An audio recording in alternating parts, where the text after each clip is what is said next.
Hey guys, what is up? Welcome to the Embrace Nerd Show. And guys, I think we have a really good show for you today. I hope you're having a good morning and just giving a little quick brief of some of the things we're going to cover.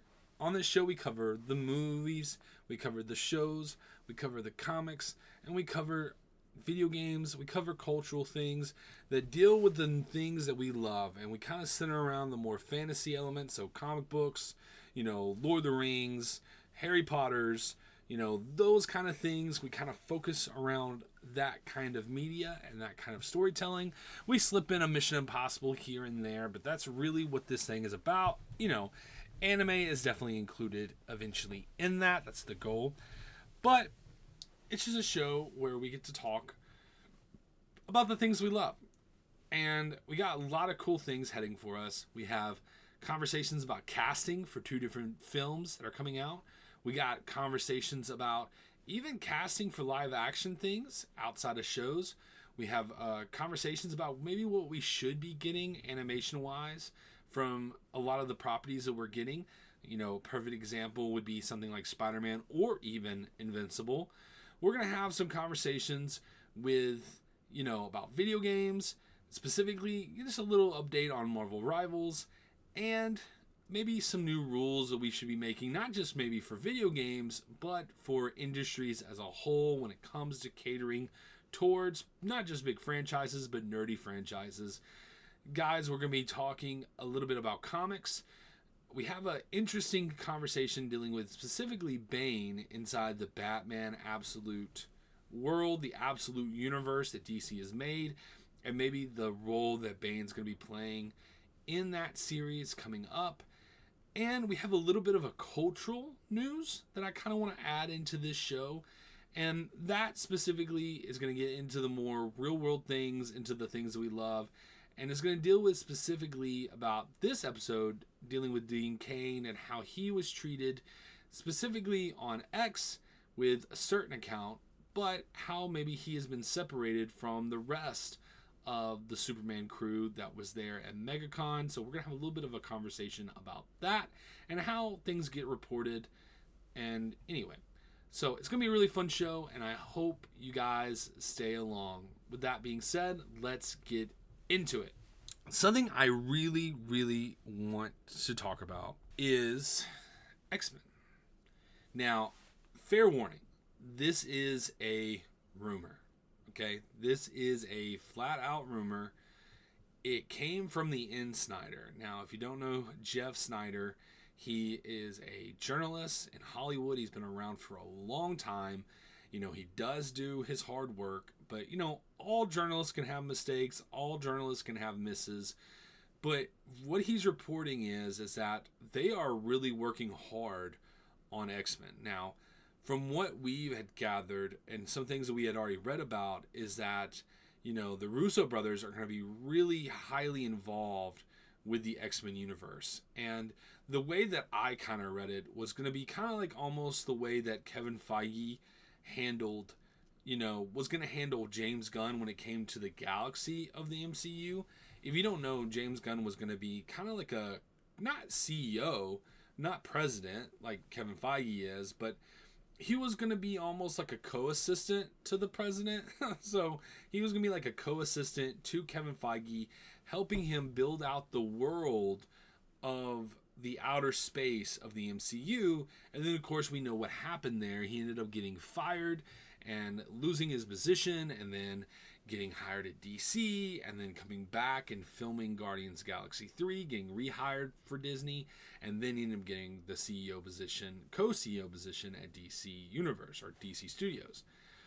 And so the same thing that they were planning originally for James Gunn at Marvel seems to be what they were doing with the Russo brothers. And we had talked about that. It's probably been a couple weeks now. Well, supposedly they're planning on filming this movie sooner than you would think. And not only that, it sounds like they're already building a big chunk of their cast. And I just want to show you 3 of the people that they're talking about right now, which I find super interesting. Okay, super interesting. Now, if you've never watched Stranger Things, you may not know who Sadie Sink is, but she is, honestly, I feel like she's going to be that rising star that we always kind of wonder about when you see someone like as a young kid and going, okay, who's going to be the biggest one out of that group of kids? And she's the one that came in later, and I think she's going to be it. You know, she's going to be that person that we're going to be seeing for a long, long time, doing all sorts of different types of movies.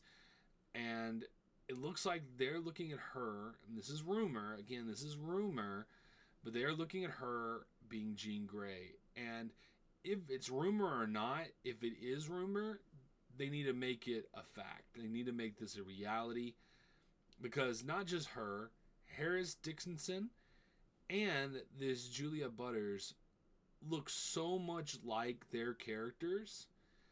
They are perfect casting. They are perfect casting. I think it is great thinking, and it really makes me interested on really what they're planning, because it really seems like they're going for a more OG cast of characters for the X-Men. You know, changing, you know, Kitty Pryde with, you know, maybe Jubilee, which I think could be fine, because that's what Jubilee did originally to Kitty Pryde. You know, they used Jubilee in the X-Men series to kind of replace that character, because they were going to use Kitty Pryde. And so I like the idea of her being a younger character. I like the age of these people. You know, I saw a casting that fans were doing, and they were casting 30-something-year-olds, 40-something-year-olds to play the younger versions of these characters. And I think we need to go for younger people. We need to go for younger people, especially for the X-Men. They're supposed to be young. It's a part of the plot, even. To me, the way I've always viewed as X-Men is that there's less and less of them as you go down history. But as you're coming up into history and our timeline, mutants are becoming more and more of a thing. They're starting, you know, the mutant genes are starting to be activated even more.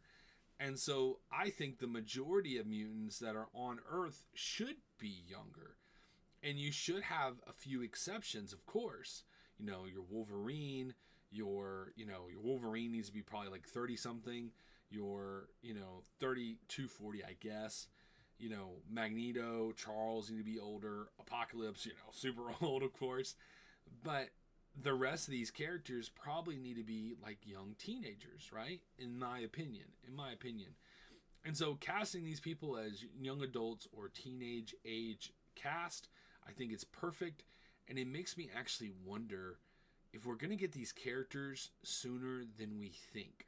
Because we all know that the Doomsday War, is going to be happening, filming like in March, I think was the news.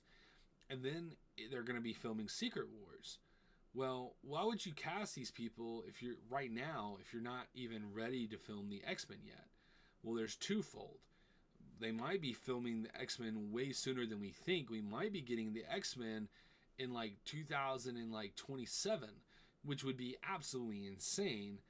Literally right after Secret Wars, we might be starting off with X-Men, which I do think would be a genius idea. But it also leaves the table open for, they're already being casted, because they're going to be filming Secret Wars before they even get to the X-Men films. So I'm really encouraged by this. I'm really excited about this. But what about you guys? What are you thinking? Let me know down below your thoughts about the casting. And do you think they got it right? What changes would you make? And what additional characters, because we know the roster is going to be much bigger than just 3 mutants. What other characters do you think should be a part of the X-Men this time around? Like I said, let me know your thoughts down below. Okay, guys. We're transferring away from Marvel, and we're going to go to a little place called Masters of the Universe. Now, we just got new casting, and I think I am happy with it. I think it's really good casting. So we got Maria Bachran, and I'm trying to say his name right, Johannes Hawker Johannesson, has been cast as the Sorceress and Fisto in the live-action Masters of the Universe movie. Now, I'll be honest. Did I watch some of the episodes of the 80s show? Yes. Was I a fan of the 80s show? It was fine. I was a fan of the 2000 show. That was me. I grew up on the 2000 show. I was a huge fan of the 2000 show. That's why I have my 2000s He-Man figure right here. I decided to put him over here to celebrate. I will always try to have this guy. But, that was my version. I love the fantastical and sci-fi elements that they brought into He-Man from that series. And I'm hoping that this really pays tribute to that. But, guys, when I was looking at this, it made me, because I was trying to come up with the news for today, I started looking at the casting for all the characters. And this movie may have perfect casting, okay? Let me just show you, okay? The actor who played, or who's playing He-Man, when they first casted him, everyone was like, this guy? He seems super scrawny, super skinny kind of guy, had the pretty face, had the pretty look, would be great for Prince Adam, but didn't really look like he would fit He-Man, okay? He didn't really look like he would fit He-Man, at all. At all. So it's like, how is this guy going to bulk up? Well, guys, he bulked up. He bulked up. You can't tell me that does not look like He-Man. Right? Like, that dude looks like He-Man. That is crazy. Look at this photo. Not this photo. But look at this photo. Holy crap, he looks amazing. Like, he looks huge. And there's another photo. I don't know if I have it saved, but it showed them working out. And you can tell that he has become ripped. Like, he has been working out like crazy. And, when you have someone on the movie that is, a professional, like this guy, you're going to get big. Look how skinny he was. And now, he looks ripped, man. He looks ripped. But I have to admit, I think if there was ever perfect casting for a movie that we haven't, that we've seen in a long time, I think this is it. I think this is some really good casting. I'm really happy with basically, there's no one that at least personally in my opinion, okay? I know some people may feel differently about this right here. Maybe I should care, but I don't. I think it'll be fine. Especially him. It's like, I think he'll be fine. I do understand though. Like, if you have a problem with this, I get it. I just personally, for this specific thing, like I said, I can become a hypocrite when we have conversations about race swapping characters. I can become a hypocrite about it real quick. It doesn't affect me as much, but I do understand if it bothers you. But I do think if anyone's going to be able to do a good job, it's going to be Idris Elba, right? Like, I think that's a pretty safe bet. I think it's going to be a pretty safe bet. And one of the things it kind of made me think about was I did hear something about how this movie is going to be a little bit different than what you see maybe in the original cartoon. And I do wonder if they're going to mix that sci-fi fantasy element, almost Star Wars-esque, but leaning maybe a little bit more into the fantasy element than maybe Star Wars does. And, I am kind of curious how they're going to make certain characters look. Like, how are you going to make this look super interesting? And I think you easily can. You can make this accurate to the source material, but then still make it really cool. Same thing with this character right here. But we're going to have to wait and see, especially things like Grayskull. I'm very curious how they're going to do Grayskull because, something, if we've seen anything from Marvel, aka Thunderbolts or Black Widow back in the day when they showed Taskmaster, you can tell that some of these movies are scared to show skulls nowadays, but you got to. If people, if he doesn't have a skull, people are going to riot. That's just fact. But it makes me wonder how they're going to portray some of these characters, but I'm pretty hopeful. I think it's pretty great casting for basically all the characters. Let's go back down to these right here. She's going to do a perfect job. She will be fine. He will also be fine. They will do good jobs. So let me know your thoughts down below on what you guys think about that. Okay. Now for the next thing we got to talk about. We got to talk about Thunderbolts. And the reason we got to talk about Thunderbolts is because we may know what the Asterisk is about. Okay? So when the Asterisk came out in the title, people were wondering, what is that about? Are you going to add an extra title, to the Thunderbolts? Is it something teasing something really, really cool? It's a surprise. Oh, it's this. Oh, it's that. Well, the Japanese, department at Marvel may have actually spoiled what that's all about. And guys, not to, let your hopes get too high, it may not be as exciting as you think it is. Okay? It may not be as exciting as you think it is. It really comes down to it most likely being a joke. But this part that you can't read right here, okay? I don't know if I can pull up the picture. Okay, we can see the picture. And it says, not superheroes, not heroes, not giving up. And then it has the asterisks with all the characters fitting into the asterisks. You can see maybe the character who might be playing Sentry, who is playing Sentry, poking his head out. But then you see this kana, this Japanese kana right here that says it. And then if it says something, and it says on the very bottom, the Avengers are not available. That's what it says. It says the Avengers are not available. And basically, supposedly, that's what it is. So I'm guessing when the title comes up for Thunderbolts, the asterisk is going to come up, and then it's going to be like, because the Avengers are not available. It's like, we couldn't get the Avengers, we're stuck with you guys, so we just got to deal with it. And so people, wonder, and especially in this article, this IGN article, they're kind of throwing things out there because they got to fill in a lot more stuff to kind of, one, get people to read, but also have an excuse to even have an article out in the first place. And, they bring up the Red Hulk, they bring up certain other characters, like maybe they could be like Thunderbolts and this.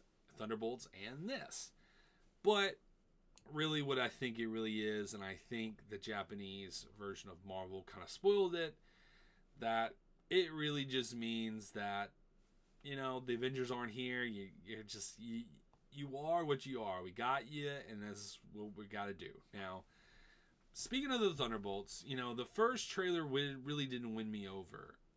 But I have to say, I am quite excited, actually. I am quite more excited about Thunderbolts. And the reason is because the people that were directing the Thunderbolts are the same people that did Beef. Now, if you haven't seen Beef's on Netflix. It has Steven Yeun and what is her name? She's a comedian. Really, really, really funny. I think every single one of her stand-ups, she's done it where she was pregnant, and every single one of them were hilarious. But they were in a show called Beef, really, really good. And those guys are the ones directing this movie. And I had no idea. Never made that connection. And so I do think we're going to be eating really good with this movie. I really hope that Captain America is better than what I feel like it's going to be. We really need that Captain America movie to be good. And the reason we need it to be good is because we need something like Thunderbolts to have more hype, have more excitement. I even said I was watching the trailer and I really liked it. Someone even commented on my reaction that it's like, you weren't expecting that, were you? Like, you were, it's like, yeah, I was shocked. I was not expecting that, and I think that a lot of people didn't feel the same way. And I think the reason that a lot of people didn't feel the same way is because they just don't trust Marvel right now, which, is a really big bummer. It's something you don't really want to see. You want people to be excited for these movies, but Marvel has to earn the right for you to be excited for these movies. And I'm hoping that Captain America is good, because if it isn't, it's going to deter people from even trusting this, right? Like, this will be the test that Guardians of the Galaxy had. Because there was a discussion that was on Twitter a while back, and it was about Justice League, so I'm not going to get all into that. But it was talking about Marvel and the fall of some of the Marvel movies, and someone was basically saying that, Guardians of the Galaxy achieved, for itself on its own merits. And it did to an extent, but people trusted Marvel. So people in good faith went and checked out Guardians of the Galaxy, no matter how crazy it looked. People had the immediate trust, no matter how wacky it was, they had the immediate trust that this movie is going to be good because they were so satisfied with everything else that Marvel was coming out with. And if, Captain America isn't phenomenal, I think this will be a test to show that, because I do think Thunderbolts may pay the price for Captain America's failure, and Captain America is going to be paying the price for a lot of the other Marvel movies' failures. So let's just really hope that movie's really good. Let's hope it does really well, and let's hope that it makes people excited for something like Thunderbolts, because everything I'm seeing, it looks good. But I will say the little asterisk thing, one of the bad things about jokes is that when they sometimes pay off, when you tease it and you don't necessarily let people know it's a joke, sometimes it may not pay off in your favor, but I still think it's funny enough. I think it's funny enough, but you always kind of wish it was something more there. But anyway, guys, what do you think about this? Are you a little disappointed that the asterisk, all it really means is because the Avengers are not there? They're not available. So is that disappointing to you? Or you think it's okay? You think it's funny? Let me know in the comments down below what you think about that. Now to the next thing. We have to talk about, real quick, going back to He-Man, actually. I forgot this casting. Super important casting. Jaden Smith, guys. Jaden Smith has been cast as the actual Castle of Grayskull, guys. It is his breaking news. He announced it himself at the Grammys. This is huge. Reported to you by Lord Oracle, the Spook Lord. Guys, breaking news. This is big. We knew they had the casting down, and they're showing us that they had the casting down. And great way to add a little bit of diversity into the movie. It's going to be excellent. I cannot wait. But all joking, I just thought that was funny. But I haven't even liked it yet. But all joking aside, let's get into the next thing that I kind of want to talk about. And that specifically, where is it at? Hold on. Sorry, guys. Did I not save it? I did not save it. Okay, hold on. I did save it. Let me back up right here. Where is it at? Okay. This right here. Okay. So, we had Andy Serkis. I believe he was at MegaCon. MegaCon seems like it's blowing up. I feel like MegaCon, and maybe we'll make this a part of the topic tomorrow. I think that MegaCon is becoming probably one of the biggest Comic-Cons. I really think so. They seem to be doing so much at the Orlando Comic-Con, MegaCon. it just seems like a really big deal, and it might be the next. I think it's going to be. It may be the San Diego Killer, guys. I kind of think it is. But anyway, Andy Serkis was on stage, and he gets to talk a little bit about Batman 2. And I just want to play that real quick. I think it'd be really fun to play that. So I'm going to pull this up right here, and we're going to react to what he has to say. Do you ever get tired of people asking? Oh, hold on. I got to turn it to reactions. Sorry. Otherwise, it will not let you hear it. 1 second. Do you ever get tired of people asking you about Batman 2? I know that there's a huge appetite, and boy, I am as hungry for it as you all are. Because so I'm, and I actually talked to him recently. I talked to Matt because I was doing a press thing with him about Penguin, and I interviewed him for I can't remember what it was for now. But he told me, he told me the story of Batman 2, and I'm so excited. Do you ever get tired? Okay, so it's just, I wanted to show you guys to get hyped. He's basically just saying, and he has to because he's an actor. He has to get you hyped because he's going to be in the movie. He wants you to like the movie. But everything he's sharing, it seems like we're in good hands.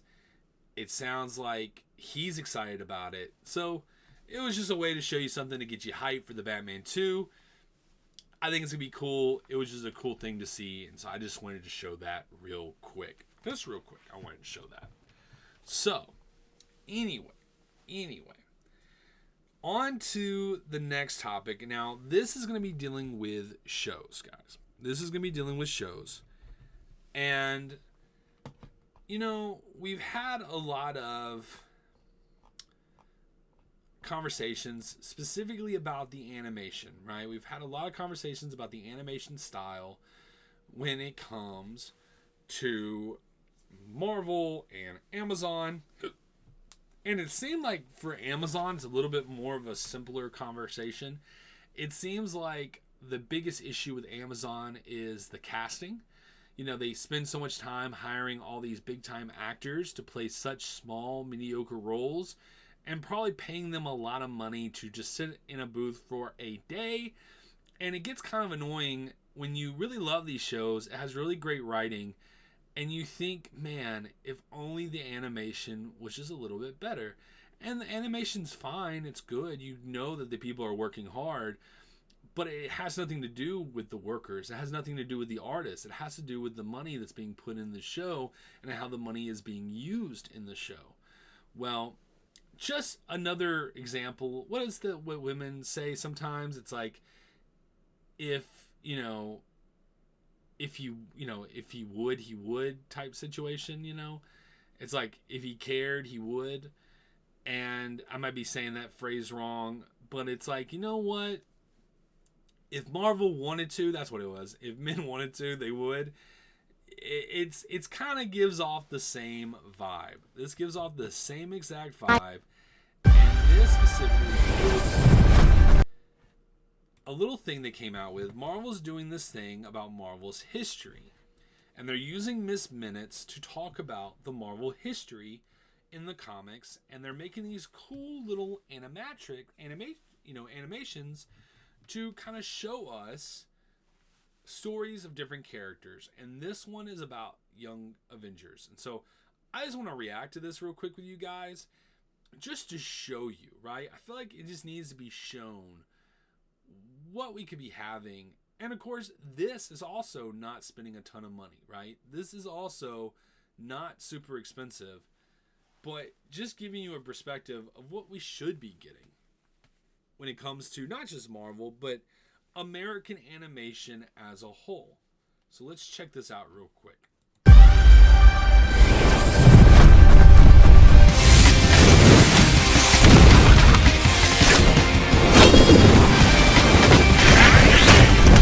Well, heavens to timelines. These teens have some spunk. I'm Miss Minutes.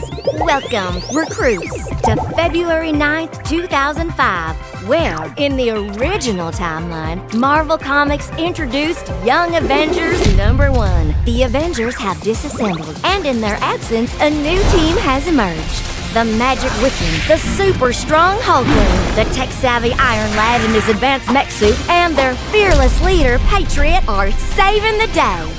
But no one is more desperate to uncover their real identities than newspaper magnate J. Jonah Jameson. To do so, he enlists the help of Jessica Jones, but she's not the only one on their trail. Captain America and Iron Man are also trying to track these rascals, with plans to shut them down. They don't want these kids to get hurt.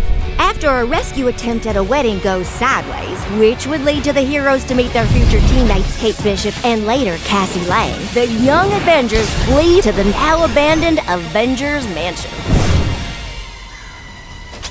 But shabam, the real Captain America and I have this comic where they have the conversation with the kids in the mansion. At least I had it. I don't believe I have it anymore, but I did have this comic where they're having the conversation with the kids at the mansion. I had collected this back in the day, just wanting to show my cred, okay? I had this specific issue. It's kind of cool. But you see, I'm pausing it for just a second because you see even the opening shot, some of the action, the artistry, how it was different, it was unique. And it just kind of leaves you that question, why are we not getting stuff like this? And the reality is we should get something even better than this. And we're not. And it's like, how do you, I want fun, interesting, unique animation styles. And the perfect way to understand what I'm talking about is if you go and look up that Marvel Snap trailer. We're not going to do that right now, plus because it would just get copyright claimed anyway. We're not going to do that right now, but if you look up the Marvel Snap trailer, the animation in that is absolutely incredible. And there's different variations, different looks. And you have no idea how bad I want some different series with just the different animation styles for each of the different characters that they did. Especially the Fantastic Four one. The Fantastic Four one they ended with Marvel Snap. Like I said, if you haven't seen it, look it up. It's amazing. But it's just like, why are we not getting this? Why are kids that are growing up right now not getting animation like this? Because there should be no reason for it. We should have better animation here in America. We should have things that compare, that are just as good as the things that are in Japan and the things that are coming out in Korea right now, like Solo Leveling.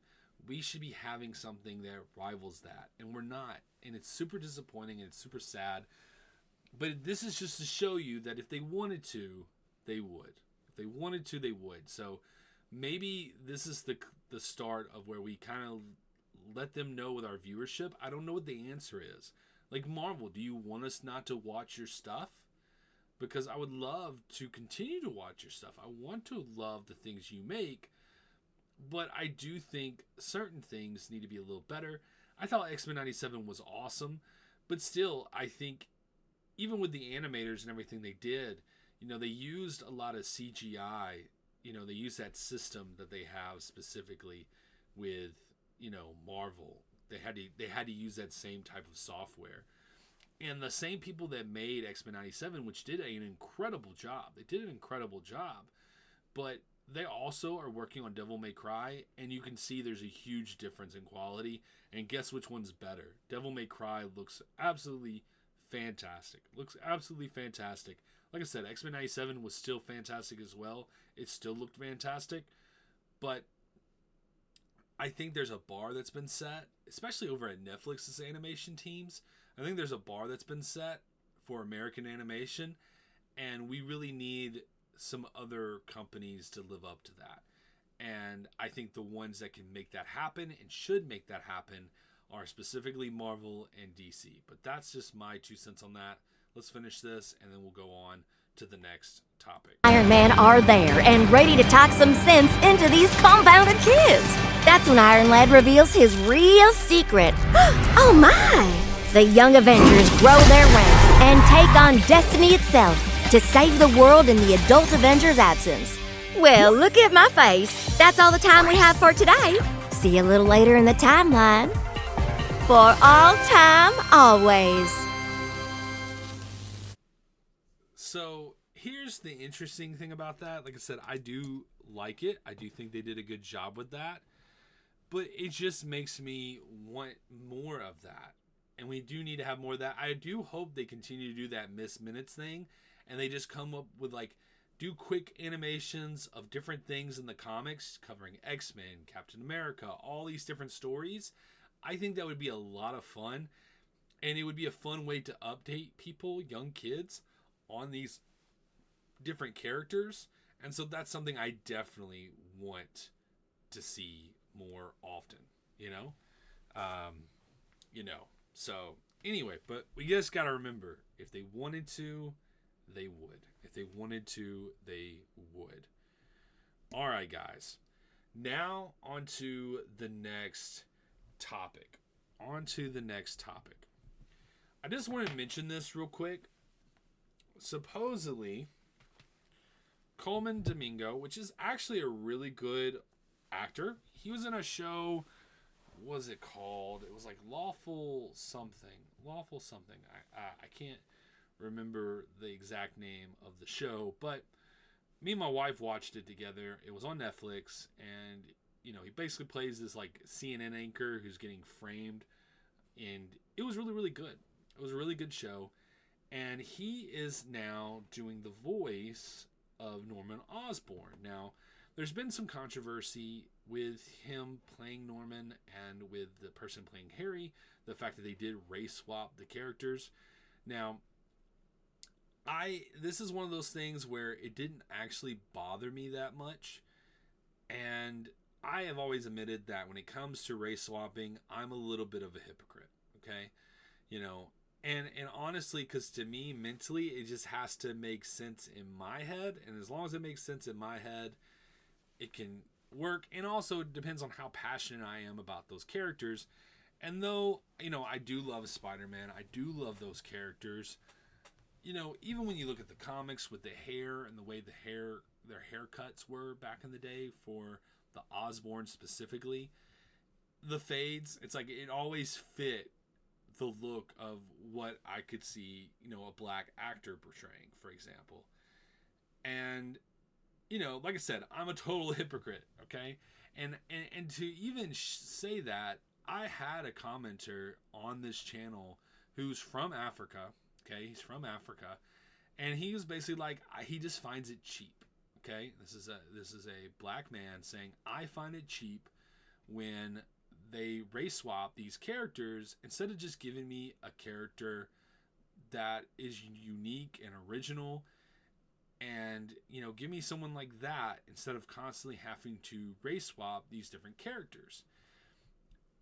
And if you want a good company to go to check something like that out, where they're actually doing that exact thing, giving you unique characters that are not just centered in their own stories, but also, spread out into other different things, you really should check out Rippaverse.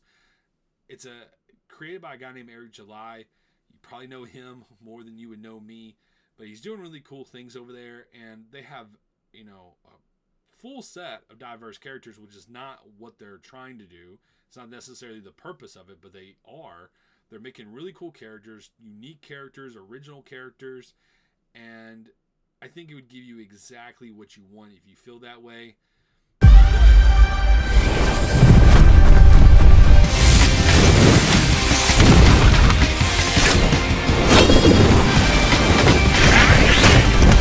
Well, heavens to timelines. These teens have some spunk. I'm Miss Minutes. Welcome, recruits, to February 9th, 2005, where, in the original timeline, Marvel Comics introduced Young Avengers #1. The Avengers have disassembled, and in their absence, a new team has emerged. The Magic Wiccan, the super strong Hulkling, the tech-savvy Iron Lad in his advanced mech suit, and their fearless leader, Patriot, are saving the day. But no one is more desperate to uncover their real identities than newspaper magnate J. Jones. Oh no. Has that been playing the whole time? Okay, well, if I have to edit that out, I'm going to edit that out. I'm sorry if that was playing the whole time. You could hear that. It sounds like it was. I can't believe that was happening. The whole time I'm talking, that's happening. Ridiculous. Ridiculous, guys. Ridiculous. But just to finish my point, I think that with Coleman, like, I want to see how he portrays a horror person, but I think that to make Green Goblin work, you got to legitimately make Green Goblin scary. You got to legitimately make Green Goblin scary to the point that when you do take off the mask of Green Goblin, you're shocked. You're shocked that Green Goblin was a man the whole time. That's what you should do with that character. That's the route you should go with that character. Personally, for me, that's how the character should be portrayed. And I hope they do something like that when they finally do. Now, you do kind of wonder, like, how could Norman Osborn come back into the MCU? Well, I think what's going to happen with all these characters is I think that when Secret Wars happens, we are going to get a, I would say this. I think we're going to get a stronger reboot in the MCU than we did with the DCU, to be totally honest with you. Because within the DCU, you got to keep some of the characters, and some of the characters James Gunn's made. You got to keep Beastmaker, you got to keep Amanda Waller, you're keeping a lot of the characters that were in the Suicide Squad movie. But I'll be honest with you guys, I think you're keeping, when it comes to the reboot and the reset of everything, I think you're keeping Daredevil. I think you're keeping some of the newer cast members they just hired. But I think they're resetting, and they're resetting very strongly. And, you're keeping Tom Holland, for example. But I think they're going to be recasting Steve Rogers. I think they're going to be recasting Tony Stark. I think those movies are needed, and they need a Steve Rogers and they need a Tony Stark in the Marvel Universe to coincide with something like the X-Men. And, having the whole subplot about not having Norman Osborn in the MCU universe when Spider-Man 3 happened, I think is going to be different. And I do think that Norman and Harry will pop up for a Spider-Man 5, for example. I think that's a very, very, very big possibility that we could be seeing down the road. And it's something that I personally would be excited about. Now, if they hire Coleman to do that, I don't know. I do think we're kind of in a new era. This show has been worked on for years. And I think we're in an era where people do want to see true castings of these characters and the way that they were represented originally. I think that's the core of what people actually do want. And so I don't know if it's really worth it to make that change. Like I said, I'm a little bit of a hypocrite when it comes to Norman. I think Coleman could probably do a really good job, and I just personally this doesn't affect me the way it may affect you, but I respect if it does.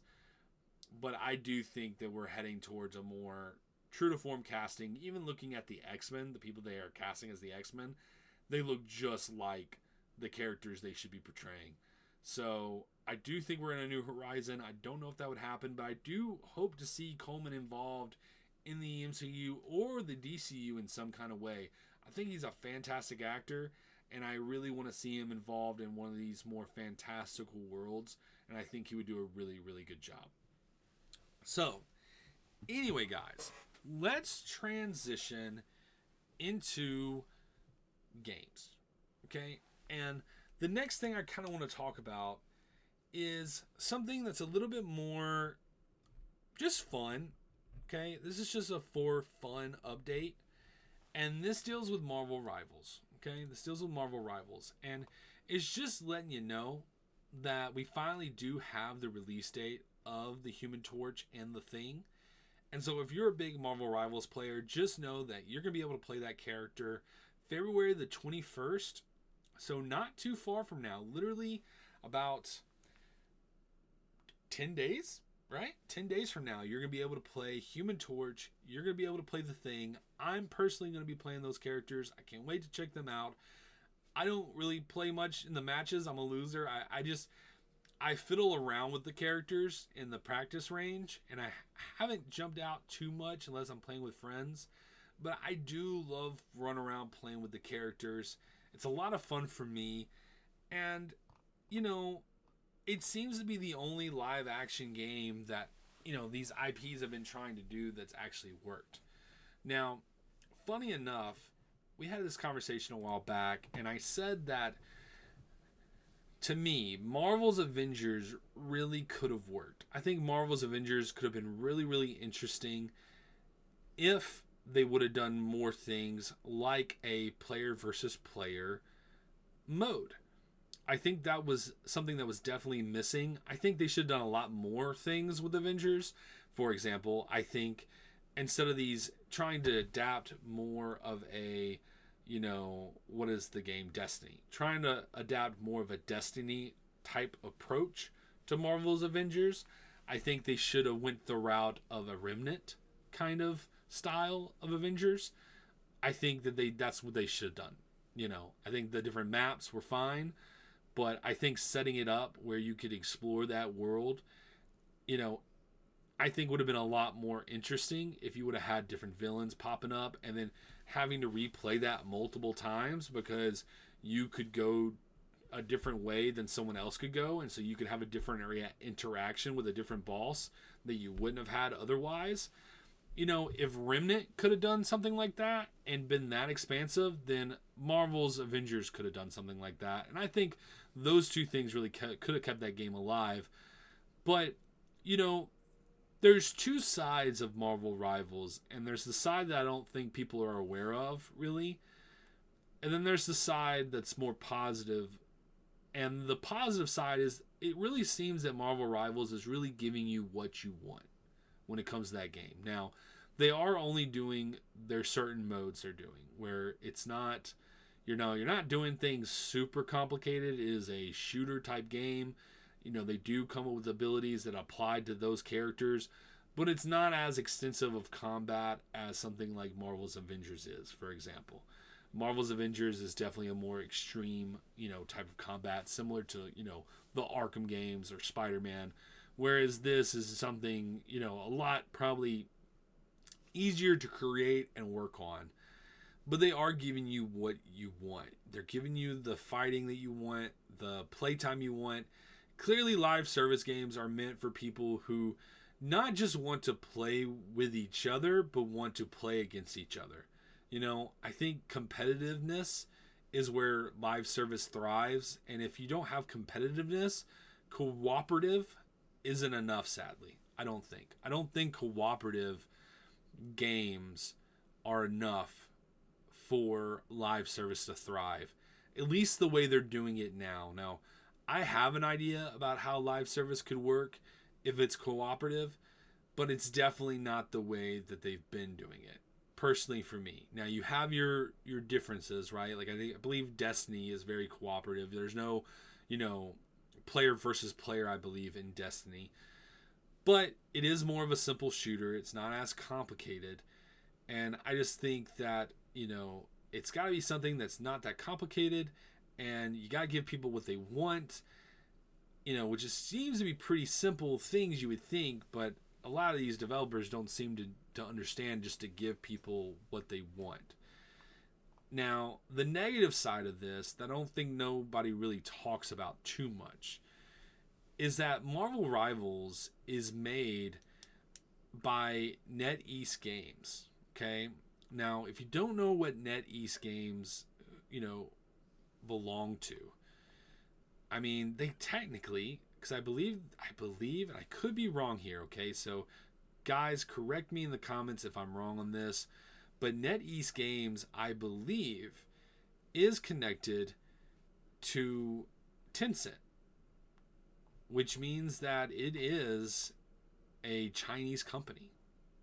Okay, it is a Chinese company that is making this game, which may have contradicted what I said earlier about the Marvel Snap, because I'll need to look into who made the trailers for Marvel Snap, the animation, the, you know, trailer for Marvel Snap, because I was saying that, you know, that being American animation, that might actually be Chinese animation.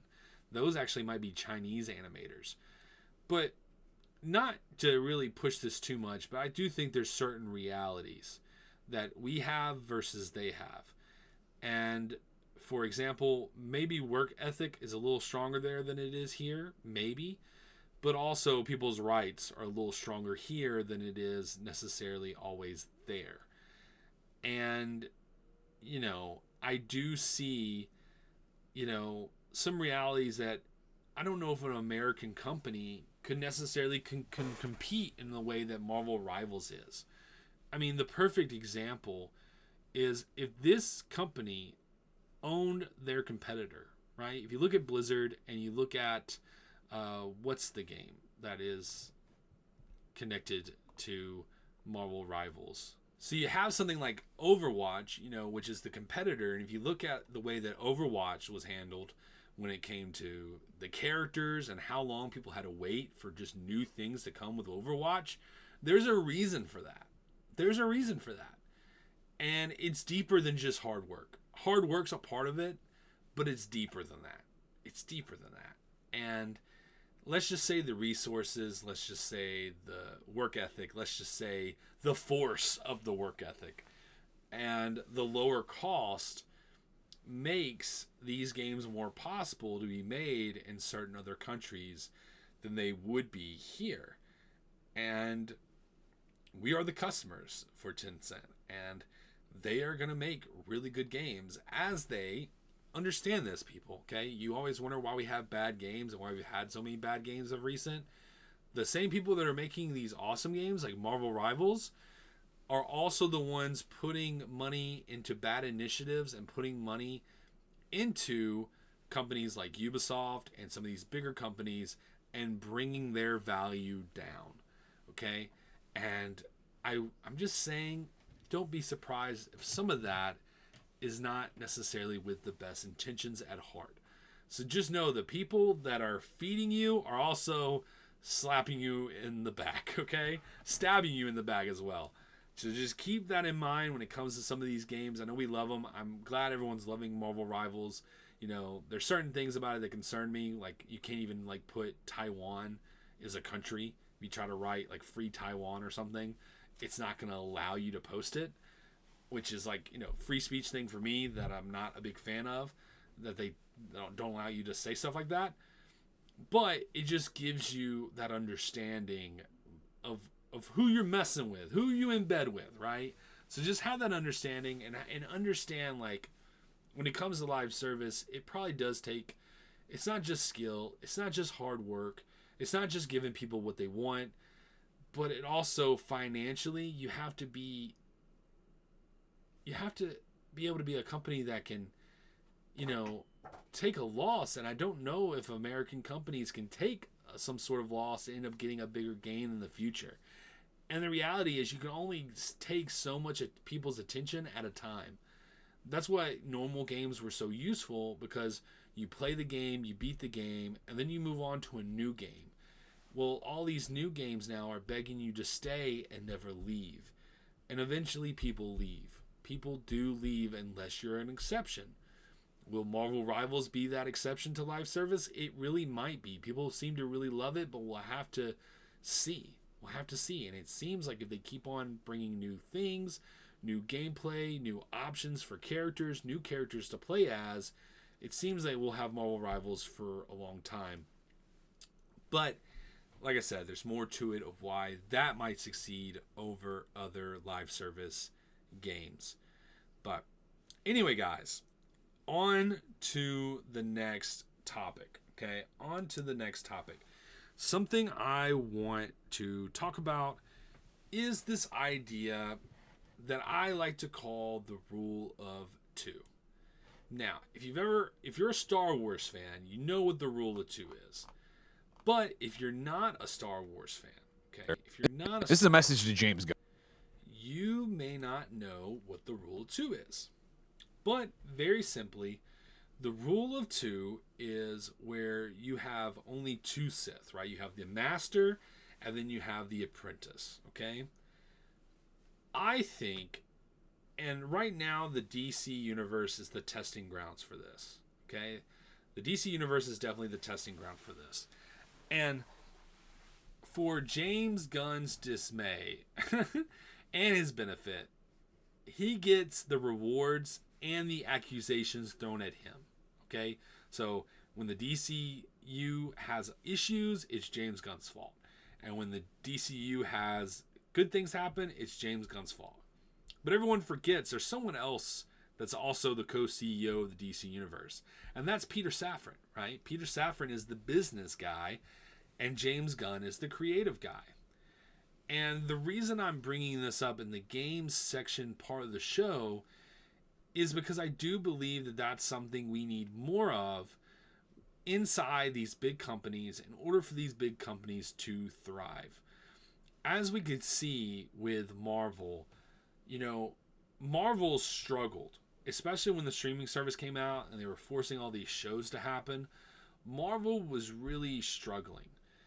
And I think one of the reasons Marvel was struggling was because Kevin Feige's attention was very much divided. But as we learn more about the truth of how Marvel really worked, Kevin Feige really benefited from having someone like James Gunn, even having someone, no matter how you feel about him, having someone like Joss Whedon at the tables with him, working with him, planning out the future of the Marvel Universe. Having someone like Jon Favreau who could jump in and give counsel and talk things over and work things out with Marvel.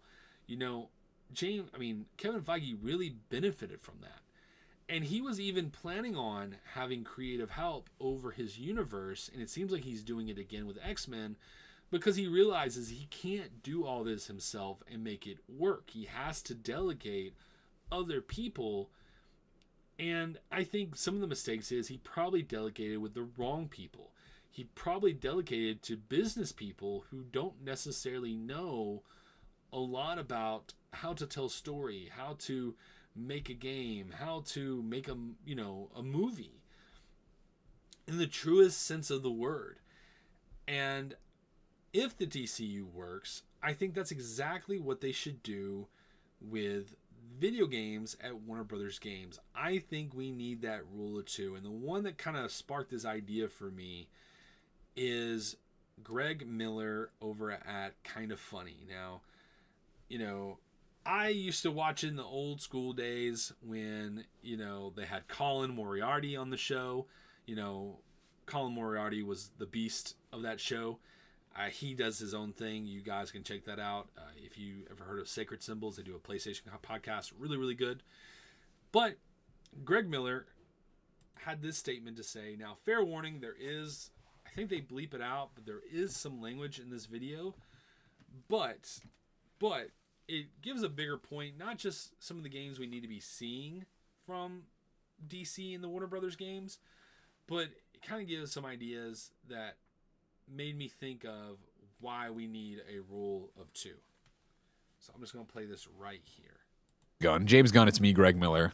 We know each other.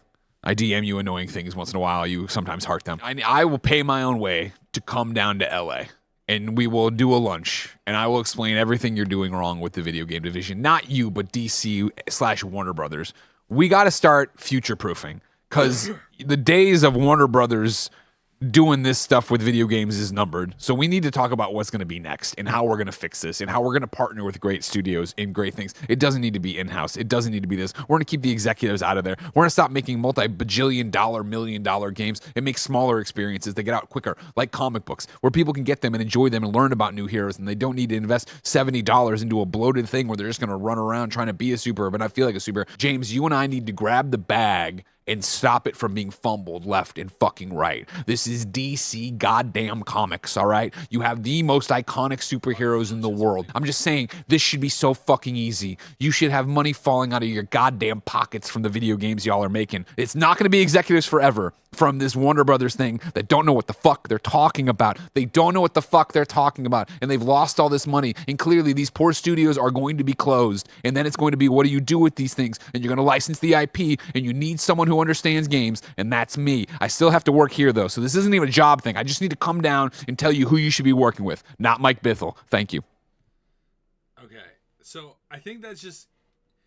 This is a message to James Gunn. Oh, yeah, can't Can't be playing that. Can't be playing that. So it just gives you an idea of clearly someone who knows deeply about video games, right? Like, he's been talking about video games for a long time. Now, I also don't think necessarily you need to hire, someone necessarily like Greg Miller, okay?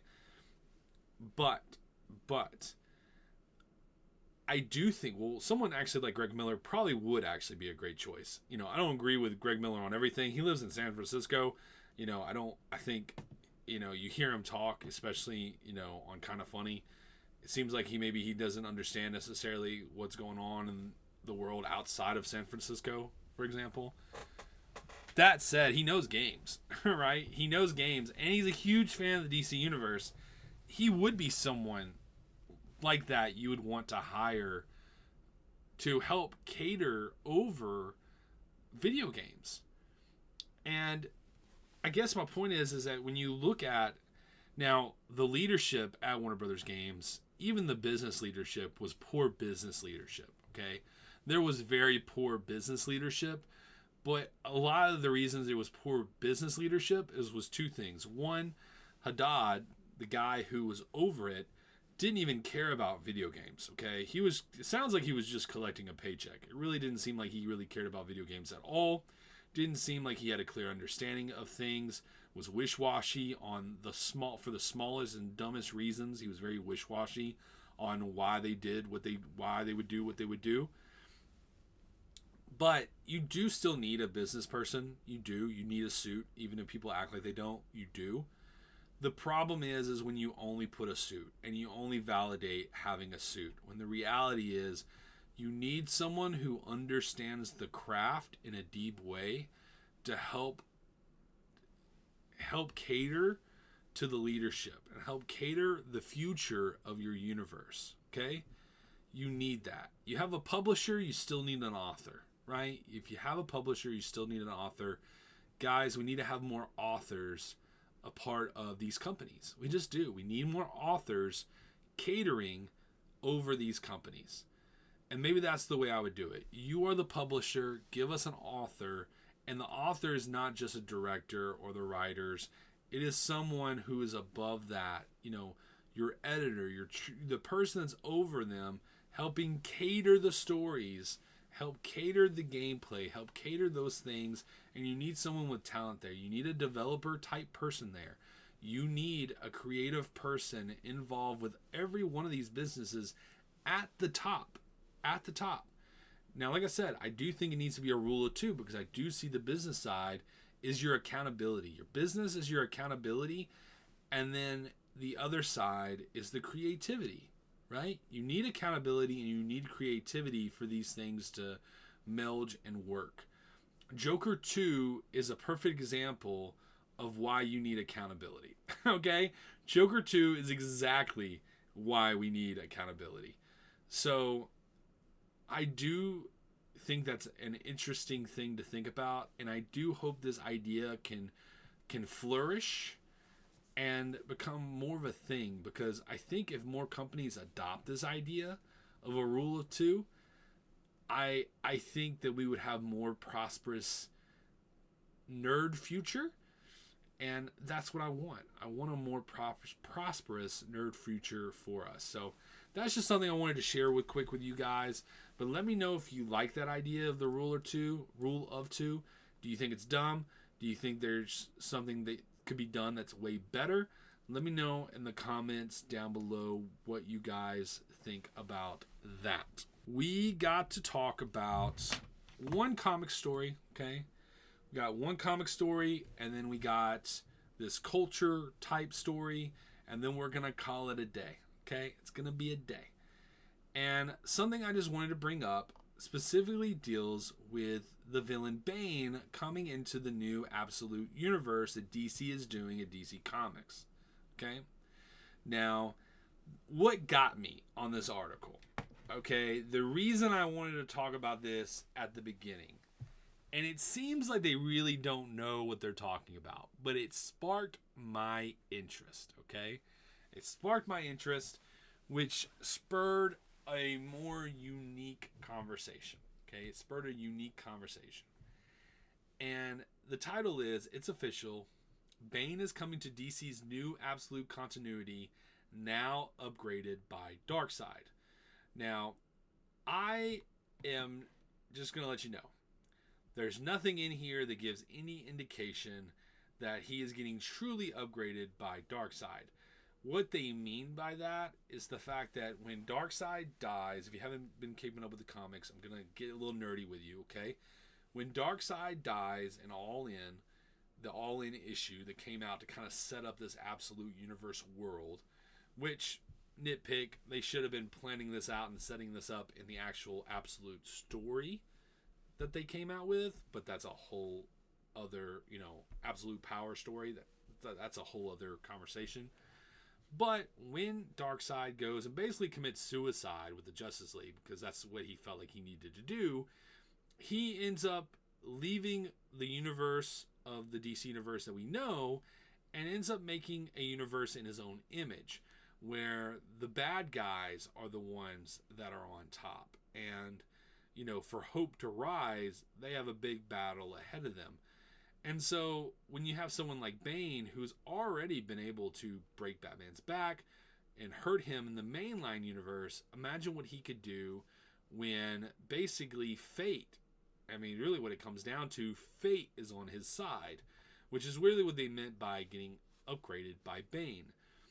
But something that I was thinking about was, there is a fan comic, and I wish I could find it. I couldn't find it, but there is a fan comic that is fantastic. And it was basically the idea of, what if Darkseid powered up a villain in the DC universe?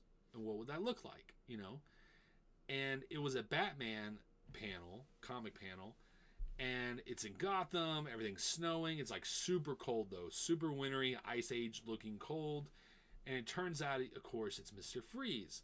But then you see that Mr. Freeze has this Omega symbol on his forehead, and Darkseid is behind him. It was really cool. It was really, really cool. It was like, man, that would be such an awesome comic, right?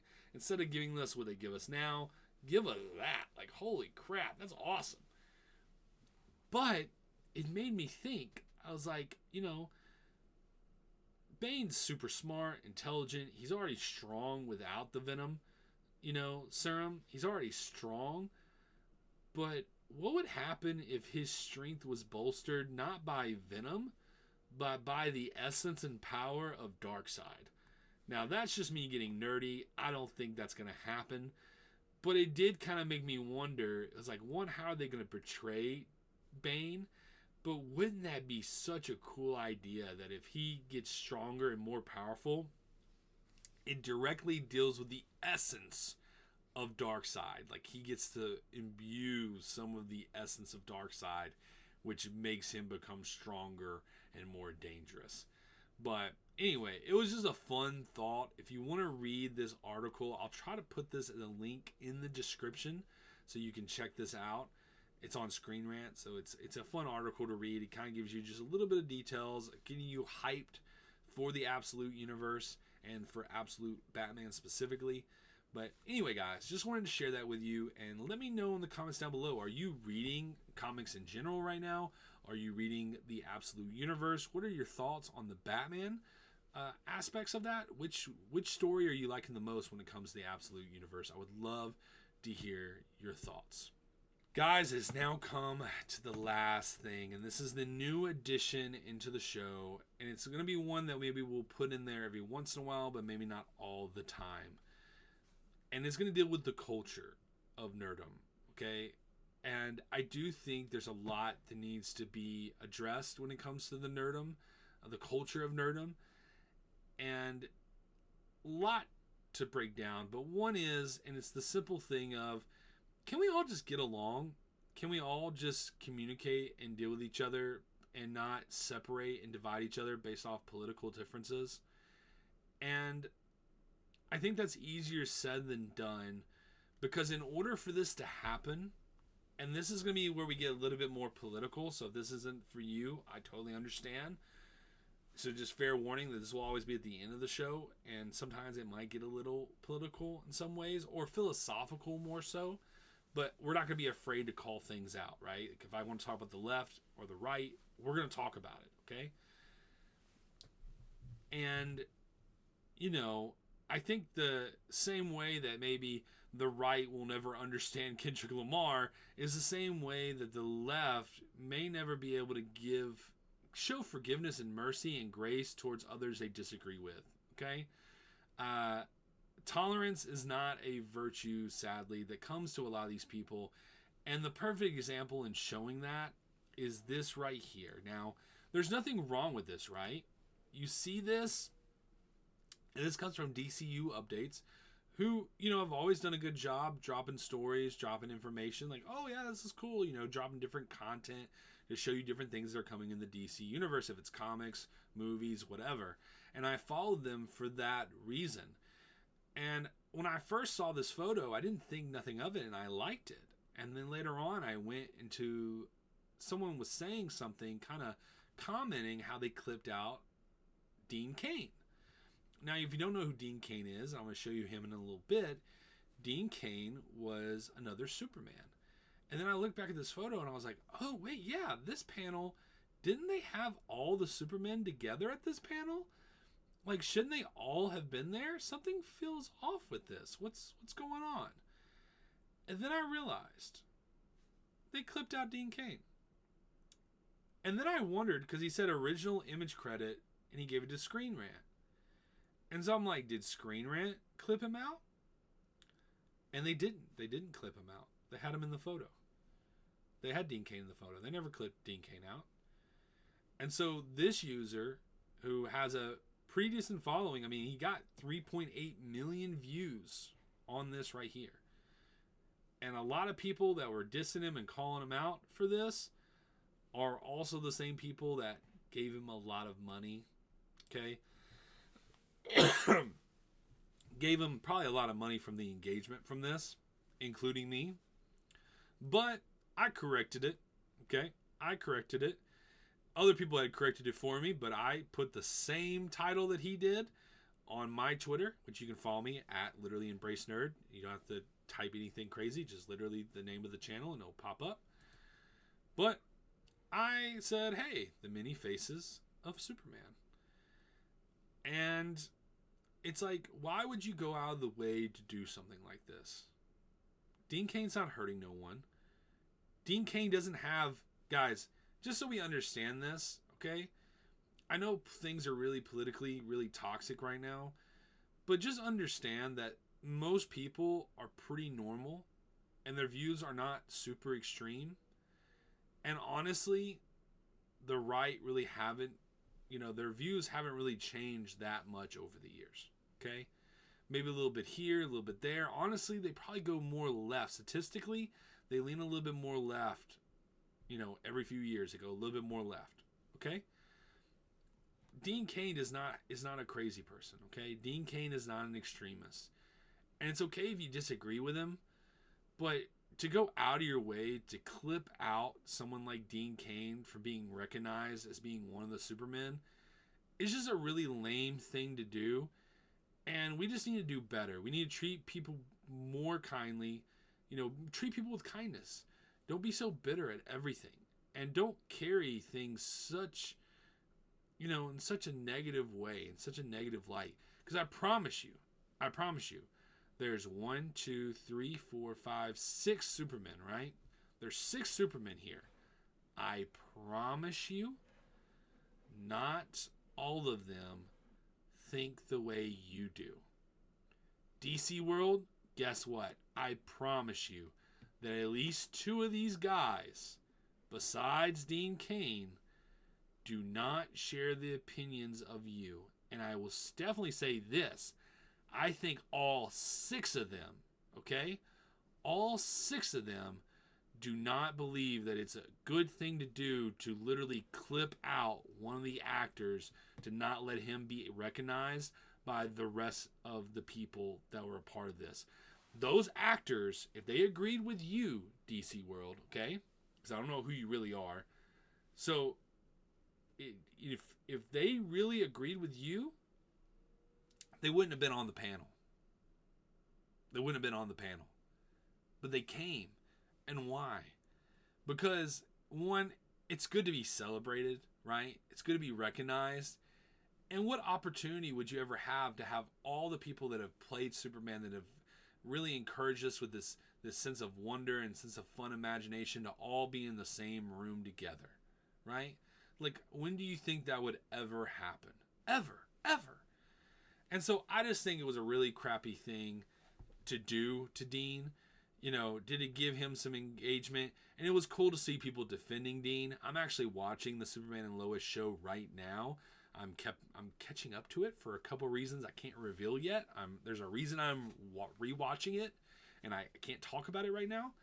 I can talk about it maybe in April, I guess. But that said, it's just something that I think was really screwed up, and it happens a lot. It happens a lot of othering people, right? One of the moral things that I carry as a person is we don't other people, groups of people.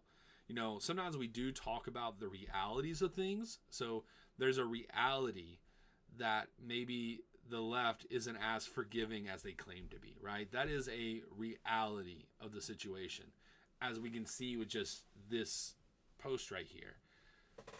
But I'm not going to go around and, you know, declare certain things about certain people. And I would never, ever disrespect someone whose work is so valuable. Just perfect example, you know, I don't totally agree with everything that probably Bo DeMeo agrees with and thinks, okay? We probably disagree on a lot, probably, I would assume. But when I was going over his video, you know, do I mention that, acknowledge that? Sure. But I gave him the respect that he was due and really defended him and probably agree with him in that situation that he was in. I probably agree with him with what he was going through. And I didn't go out of my way to dismiss his struggle or to dismiss him as a person because we may disagree on something.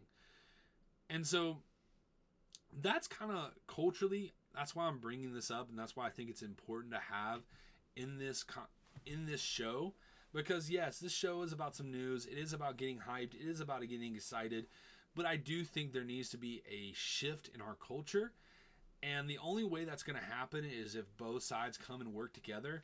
But guys, this is me telling you that if you are someone who's more progressive, guys, this is where you need to come out and say, hey, that's wrong. Right? You have to be willing to do that. And I have to admit, when I was looking through the comments, I didn't see many progressives going out to call this out as well. And I think that's a really crappy thing to do, because maybe that's what you want politically. And if that is what it is, then there's no changing this divide that we have then, because in order for this divide to change, there has to be a hand that has to be given. And I promise you, the majority of the people on the right are ready to grab that hand. But you have to be willing to give the hand first. It's just, that's the reality of the power balance in Hollywood. That's where we're at. And let's not other people. Let's not separate people just because you disagree with them politically, right? Let's just enjoy. Let's just have fun with these characters and be happy that we've had this many interpretations of Superman. Guys, we've had, how many is it? 9. More than 9. We've had about 12 or so, different interpretations. 13 maybe? Quite a few, right? Just to be careful. Actually, way more than that. We've got quite a few interpretations of Superman. Okay, we include voice acting and all those things. We've had quite a few interpretations of Superman. And how blessed do we have to have every single one of those, including Dean Cain, including Tom Welling, including all these guys, right? So anyway, instead of separating people, count your blessings that you even got to be around and got to watch or participate in the things they made in the first place. But anyway, guys, that's where we're going to leave it. I hope that you enjoyed the show. If you were brave enough to stay along around this long, I really do thank you. And we're going to be doing better about clipping this show. So if you did stay along around this long, just know that we may be having clips of this show come out later. But Anyway, guys, I'm going to leave it there. Whatever you're doing, wherever you're going, I really hope that you're having a good one. Peace.